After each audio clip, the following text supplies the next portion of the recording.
Hi అండి, welcome back to our channel. నేను మీరావతి. అందరూ ఎలా ఉన్నారు? మేమైతే బాగున్నామండి. మొన్న మా అమ్మ వాళ్ళది అయితే మ్యారేజ్ యానివర్సరీ అయితే అయిందనమాట. 27th వెడ్డింగ్ యానివర్సరీ అండి. ఫస్ట్ అయితే మేమైతే మార్నింగ్ అయితే టెంపుల్కి అయితే వెళ్ళామన్నమాట. ఫస్ట్ మా ఊళ్ళో ఉన్న ఫేమస్ టెంపుల్ అండి, దేవి తల్లి అనమాట గుడి. ఫస్ట్ అయితే గుడికి అయితే వెళ్ళిపోయాం మేము. చూస్తున్నారు కదండి, ఇది కొండ మీద అయితే ఉంటుంది అనమాట. ఇక్కడ అమ్మవారు స్వయంగా వెళ్తారండి. ఇదంతా కొండపైన అయితే అమ్మవారి గుడి అయితే ఉంటుందన్నమాట. ఫస్ట్ ఇలాగ గంట స్తంభం దగ్గర నుంచి లోపల అమ్మవారి దగ్గరికి అయితే వెళ్ళిపోయామండి. వెళ్ళైతే ఫస్ట్ అమ్మవారికి అయితే దండం పెట్టేసుకున్నాము. అలాగే మా వాడైతే గంట కొట్టించమని చెప్పేసి అయితే ఎత్తుకున్నాను అనమాట. ఈలోపు మా పాప కూడా నన్ను కూడా కొట్టించు మమ్మీ అనేసి అనింది. నేనైతే ఎత్తుకోలేనని చెప్తే మా చెల్లి అయితే గంట కొట్టిందనమాట. చూస్తున్నారు కదండి, మా దేవి తల్లి అనమాట. అందరినీ చల్లగా చూసి అందరినీ కరుణించమని అయితే నేను మనస్ఫూర్తిగా అయితే అనుకుంటున్నానండి. ఈలోపు మా వాడైతే అక్కడ ఉన్న బొట్లన్నీ తీసుకొని వాడు పెట్టేసుకున్నదే కాక అందరికీ కూడా పెట్టేస్తున్నాడండి బొట్లు. చూస్తున్నారు కదా, నా వరకు వచ్చాడనమాట బొట్టు అయితే పెట్టడానికి. నేను వాళ్ళ డాడీ దగ్గరికి వెళ్ళు అంటే అక్కడికి వెళ్ళిపోతున్నాడు, సిగ్గుపడుతున్నాడు. ఇంకా అమ్మవారికి ఎదురుగా ఉన్న సింహం దేవుడి దగ్గరికి అయితే వెళ్ళి ఇలాగా తోకనైతే నిమురుతూ చెవులో మనం ఏదైనా అనుకుంటే ఆ కోరిక అయితే నెరవేరుతుందంట అండి. నేనైతే పెట్టుకున్నాను. ఇంకా పక్కన ఉన్న శివాలయంకి అయితే వచ్చామండి. అదే అండి, మొన్న నేను లాస్ట్ టైం వీడియో పెట్టాను కదా, మా ఊళ్ళో శివాలయం గుడి ఓపెనింగ్ అని చెప్పేసి. ఆ శివాలయం దగ్గరికి అయితే వచ్చామండి. ఫస్ట్ అయితే ఇలా వినాయకుడిని అయితే పెట్టారు, మధ్యలో అయితే శివాలయం అయితే పెట్టారండి. ఓం నమ శివాయ, హర మహాదేవ శంభో శంకర. ఇంకా లాస్ట్లో అయితే ఇలా అమ్మవారి విగ్రహం అయితే పెట్టారనమాట. ఇంకా ఇక్కడ కూడా అయితే దీన్ని దర్శనం చేసేసుకున్నామండి. ఇంక ఇప్పుడైతే మెట్ల నుంచి కిందకి అయితే దిగుతున్నాం అనమాట. ఇప్పుడు ఈ మెట్లు దిగుతున్న ప్లేస్ ఉంది కదండి, మా చిన్నప్పుడు అయితే అక్కడైతే మెట్లు అయితే లేవండి, కొండ అయితే ఉండదన్నమాట. మేమైతే కొండపై నుంచి కమ్మలు ఉంటాయి కదండి, తాటి కమ్మల పైన అయితే కూర్చొని కిందకి జారేవారు అనమాట. ఇంకా అక్కడ నుంచి అయితే మా ఊళ్ళో అనాథాశ్రమకి అయితే వచ్చామండి. ఇక్కడికి అక్కడ ఉన్న వాళ్ళకి ఏమైనా పంచుదామని చెప్పేసి అయితే వచ్చాము. ఇంకోటి అంటే మా అమ్మ కూడా ఇక్కడే పనిచేస్తుందండి. అనాథాశ్రమంలో అయితే మా అమ్మ నాకు పనిచేస్తుంది అనమాట. ఇక్కడ రోజంతా ఇక్కడే ఉంటుంది మా అమ్మగారు. మా నాన్నగారు వచ్చేసి అయితే ఆవుళ్ళు అయితే చూసుకుంటారండి. ఇంకా వీళ్ళందరి కోసం అయితే బ్రెడ్లు అయితే తీసుకొని వచ్చామన్నమాట, పంచుదామని చెప్పేసి. ఇంకా ఈ అనాథాశ్రమంలో ఎవరు ఏమి ఇచ్చినా సరే ఇలాగైతే వాళ్ళ కోసము రాస్తారనమాట. రాసి రోజు ప్రార్థనలు అయితే చేస్తారండి, వాళ్ళు మంచిగా ఉండాలని చెప్పేసి.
ఫస్ట్ అయితే బన్న అయితే తీసుకొని వెళ్ళి స్వామివారి ముందు అయితే పెట్టమని చెప్పేసి అయితే అమ్మమ్మ అన్నారనమాట. ఇంకా ఫస్ట్ బ్రెడ్ అయితే తీసుకొని వెళ్ళి అయితే స్వామివారి ముందు మా అమ్మగారు అయితే తీసుకొని అయితే వెళ్ళి పెట్టారండి, సాయిబాబా గారి ముందు. ఫోటో ఎంత మంచిగా ఉందో కదండి, నిజంగా మా వైపు చూస్తున్నట్టు అనిపిస్తుంది కదా, అంత మంచిగా అయితే ఫోటో ఉంది కదండి. ఇంకా ప్రార్థన కూడా అయితే అయిపోయిందండి. అందరూ హ్యాపీ మ్యారేజ్ డే అని చెప్పేసి భలే అయితే చెప్పారు. నాకైతే చాలా హ్యాపీ అనిపించింది. మా అమ్మ కూడా ఫుల్ హ్యాపీ అండి. ఎప్పుడూ అయితే మ్యారేజ్ డే అయితే వీళ్ళకి సెలబ్రేట్ చేయలేదండి, వీళ్ళ పెళ్ళి అయినప్పటి నుంచి ఇప్పటి వరకు. ఫస్ట్ టైం అయితే ఎందుకు ఇలా చేసి వాళ్ళకి ఆనందంగా ఉంచాలి అని చెప్పేసి అయితే నాకైతే అనిపించింది అనమాట. ఇంకా అందుకని ఆలోచించకుండా ముందు రోజు అయితే మేము వైజాగ్ నుంచి అయితే వచ్చామండి. మా వారికి అయితే చెప్తే సరే చేద్దాంలే అని చెప్పేసి అన్నారండి. ఫస్ట్ మా వారికి అయితే థ్యాంక్ యూ చెప్పుకోవాలండి. థ్యాంక్ యూ సో మచ్ అండి మీకు. ఇలా అందరికీ అయితే బ్రెడ్లు అయితే తీసుకొని అయితే పనిచేసామండి. ఇంకా చాలామంది అయితే లోపల ఉన్నారు. ఒక అతనికి అయితే ఒంట్లో అయితే బాగాలేదండి. డాక్టర్ గారు వచ్చి అయితే చూస్తున్నారనమాట. ఇంకా వీళ్ళందరినీ చూసుకున్నది అమ్మమ్మ గారు ఒక్కరే అండి. ఆవిడ కూడా చాలా మంచి ఆవిడ. వీళ్ళందరినీ మంచిగా చూసుకుంటారండి. ఎవరికి ఎలాంటి కష్టం అయితే రాకుండా చూసుకుంటారనమాట. నిజంగా అలాంటి వాళ్ళు ఉన్నారంటే ఇంకా నమ్మాలనిపించట్లేదండి. ఎప్పుడో 100%కి ఎక్కడో 10% అయితే ఇంకా ఇలాంటి వాళ్ళు అయితే ఉన్నారు.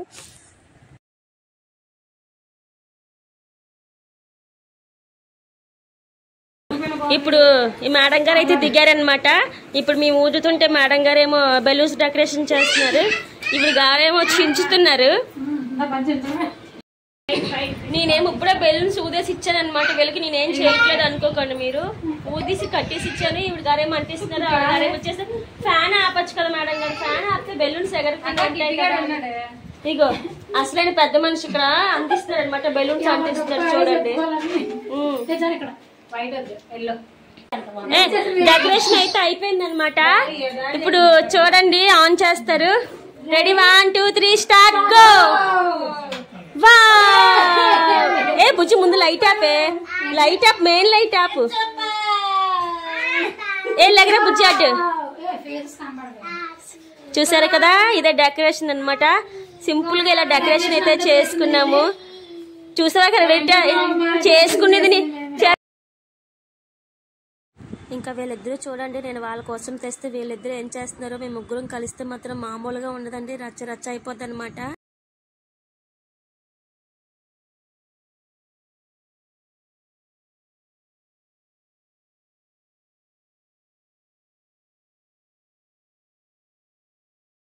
ఇంకా వీళ్ళిద్దరూ ఒకరికొకరికి దండలు అయితే మార్చుకుంటున్నారండి. మా అమ్మగారికి అయితే అసలు ఒంట్లో బాగాలేదనమాట. 2 డేస్ నుంచి అయితే ఫీవర్ అండి. మేమైతే చెప్పకుండా సడన్ సర్ప్రైజ్ చేసాం కదండి, మళ్ళీ మేము బాధపడదామని చెప్పేసి అయితే తను అలా ట్యాబ్లెట్ అయితే వేసుకొని ఇలాగా రెడీ అయిందనమాట. అసలు ఇష్టం లేదు, అందుకే ఫేస్ డల్ అయిపోయిందండి. ఇంకా మా కోసం వద్దని చెప్పలేక అలా చేసి వచ్చిందనమాట. ఫేస్ మాత్రం బాగా డల్ అయిపోయింది, జ్వరంతో ఉంది కదా అని. ఇంకా కేక్ అయితే కట్ చేయించాము. అమ్మ ఫస్ట్ నాన్న తినిపించమ్మ చెరుమొక్క చేత తినిపించు బాగుంటే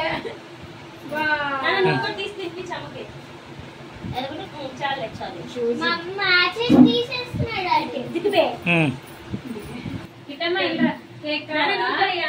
తీసుకొని గొప్పగా నించుంటుందండి. చల్లండి చల్లండి చల్లండి.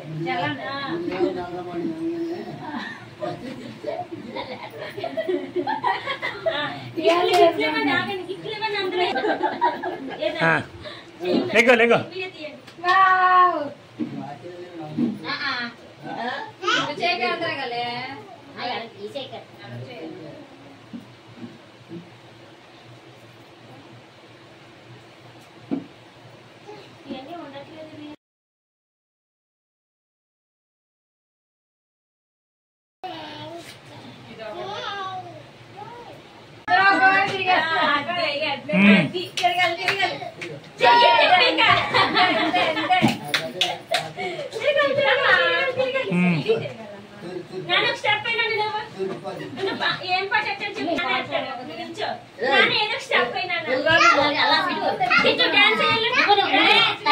డాన్స్ అయిందన్నా.